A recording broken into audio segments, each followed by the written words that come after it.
With the political season in full swing, there is no doubt that a lot of businesses have been booming, from the radio jingles to the TV adverts to posters everywhere. Indeed, some people say that politics is a business. My name is Isabella Akinseye, and welcome to Politico Politica. The Nigeria of the future is for dreamers like me. I belong to everybody and I belong to nobody. Our local government areas must become special economic zones. I hope to disrupt the politics of failure. There will be no sacred cow. Dissolve all the congresses, dissolve the convention, and start all over again. Mr. President, my people are under siege. Leadership is not about the position you hold. You can't shut down your shop and be chasing criminals. If you allow criminals, there will be no shop. Find ways to fix your judiciary. Transport say aye. And most importantly, fix the mind of the people. The party must do what is right. Nigeria suffers from a state of economic radiculopathy, social sciatica, and political dystopia. Welcome back to Politico Politica with me, your host, Isabella Akinseye. Let's meet our guest. He is the CEO of Global Analytics Consulting Limited, a management and financial consulting company. He's an economist by training, a fellow of the Institute of Chartered Accountants of Nigeria, ICAN, and a member of the Institute of Directors, MIOD. He worked in the Nigerian banking industry, where he worked hard and was promoted to the position of regional director of a local bank before leaving banking in 2005. He was appointed as a committee member of the Financial Sector Strategy, Money and Capital Markets Subcommittee by the Central Bank of Nigeria in the year 2006.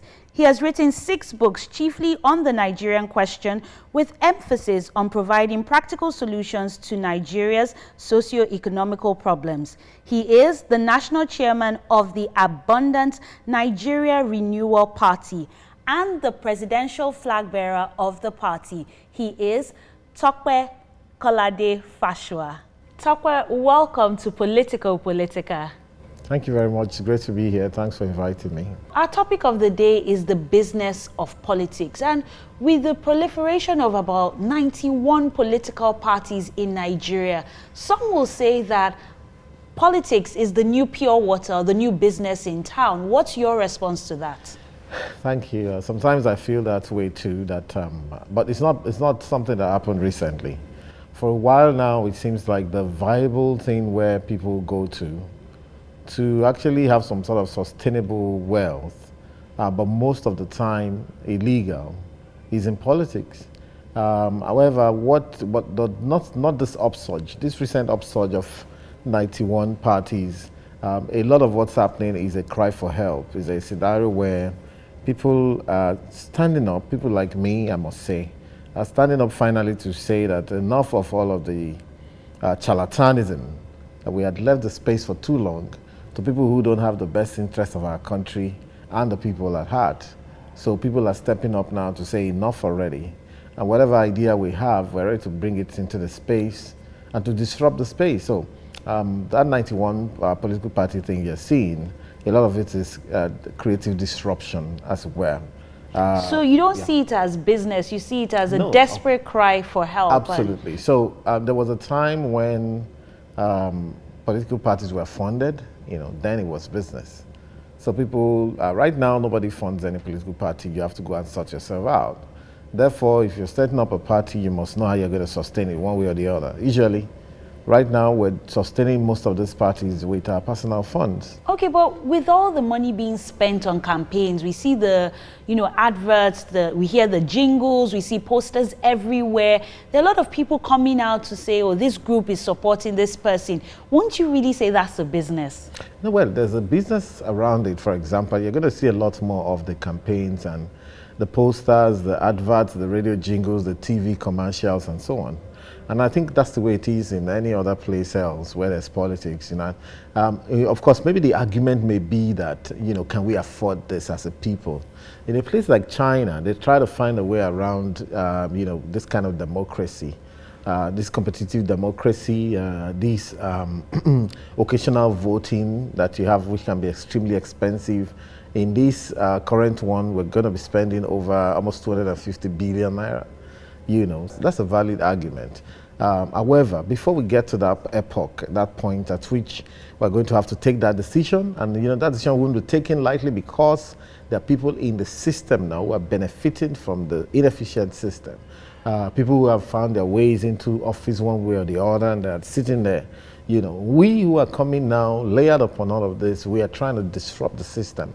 For example, I'm running for president, and part of the question is, why are you not running for Senate? And I tell people, or for House of Reps, and I say, well, that system will not reform itself. So we need to bring the ideas from outside to say, we need a unicameral system, or we need these guys to be working part-time.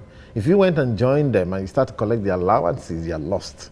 So I want to ask you about a specific subset of people. You've already mentioned them. What about the people, the money bags? They fund all these political parties. They invest in candidates and say, okay, I've put this amount of money inside your campaign because I know you can't afford it, especially for the new crop of politicians. When you get in, you owe me something. They definitely see this as an investment and expect a returns on investment. Yeah, there are people like that. However, they know what market they go to. Like, I've not been funded by any of these people. They won't even come to me. I'm bad market to them. Why are you bad market to them? I'm bad market to them. I think I'm too opinionated. So if somebody puts money in your campaign, that's it. There's no understanding. Why would you even put money in my campaign? Except I solicit you or something. If I suddenly saw big money in my account, I think I may actually first of all report for money laundering issues.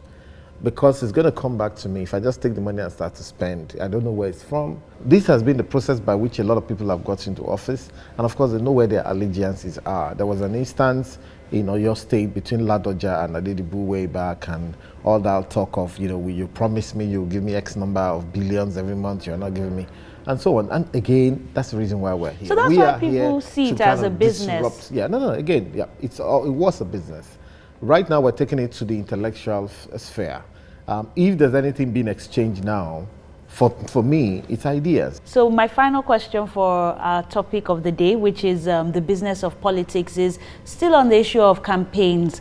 I mean, we're spending a lot of money, but as a cash-driven society, how will we really be able to regulate and monitor and hold accountable politicians in terms of their spending when it comes to the campaigns? Right. INEC has to be more serious, right? They've got all the laws, they've got all the tools, right? But the point is, if you have the tools and you're not using it, who do we blame? Okay, so INEC has the tools.